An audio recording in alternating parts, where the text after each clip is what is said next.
Hi everyone, welcome to a special edition Beatin' and Bangin' episode.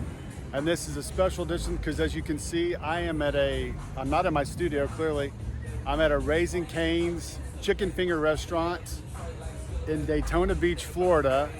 You can see behind me, and then directly above you can see the lights. That is Daytona International Speedway. And the reason I'm here is there's a grand opening today, and Toni Breidinger, ARCA Series driver, will be joining us today. And so I'm going to be shadowing Toni, kind of taking you behind the scenes of what it's like for Toni during an appearance at a Cane's or just any other appearance with fans. So just come along with me for the ride today as we shadow Toni.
Start with ARCA, and you had a good race running on the top 7. So then we get to 28 laps to go, and you get an incident with the 33 car.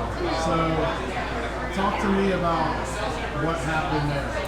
Yeah. I mean, we had a really good race going. It's unfortunate because I was trying so hard to be patient. I was like, I'm just gonna maintain where I'm at right now. Probably could have finished like a couple spots better than 7th, but yeah, I got a little bit of a bad restart, so I do kind of take accountability for like putting myself in that position. Shouldn't really have been next to the 33 in the first place, because I kind of know that he drives like that typically. So I honestly wasn't all that surprised, and more frustrated with myself than mad at him, because I was like, I kind of expected something like that, and I kind of put myself in that position by getting a bad restart. So yeah, I mean, I was pretty bummed. So, I mean, do you know the history of the 33 Lawless Allen? Do you know his history with Hailie? Yeah, I've definitely seen this stuff with him and Hailie, and I've seen it, I've witnessed it, just like looking at him drive like in other series, so I feel like I've been able to look at it in like an unbiased way, but yeah, it happens. Like, I mean, it's hard racing, but yeah, I do feel like it's a little bit of a theme with him.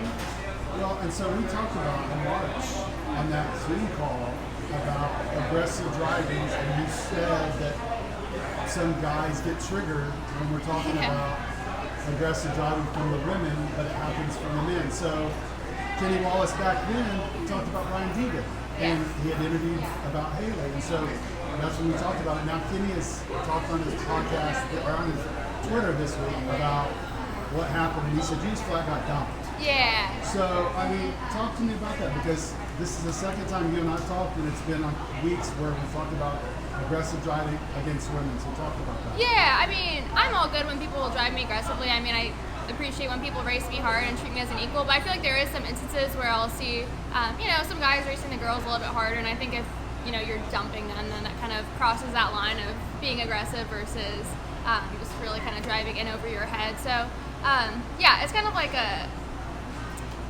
it's hard to, like, I don't want to complain about aggressive driving because I don't want to also be a hypocrite if I get into somebody, but yeah, I mean, I think if it's like a theme, then it's kind of just gets a little old at some points.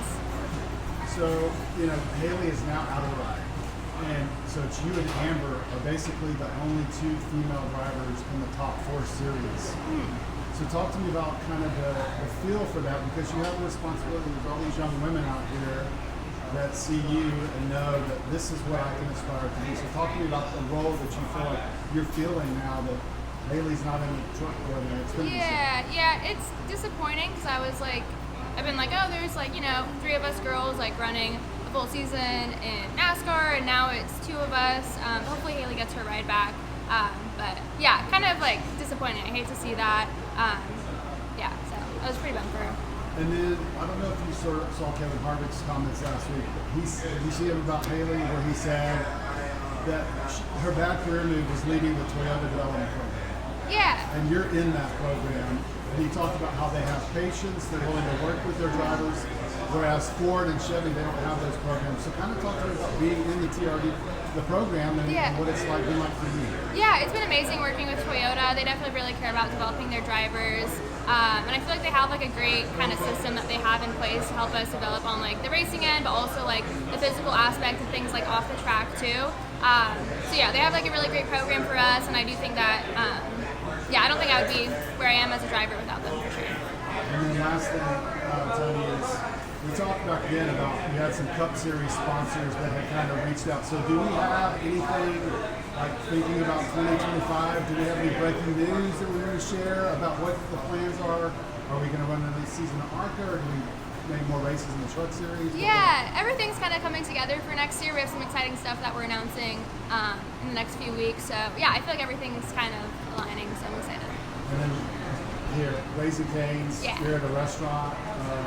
Talk to me about, you were in Indiana. I know you're going to be back in Indiana. It's coming. We can fly down here right next to the Speedway. So what's it like being here right next to Daytona? Yeah, no, I'm so excited for this location to open. I know I'm going to be here probably every day when I'm here out in February, especially because I usually do like Speed Week, so I'm here for a long time. So I'll be coming here a lot. And it's cool they have like my suit in the corner and everything. So yeah, very cool experience, and right by one of my favorite tracks. So it's perfect.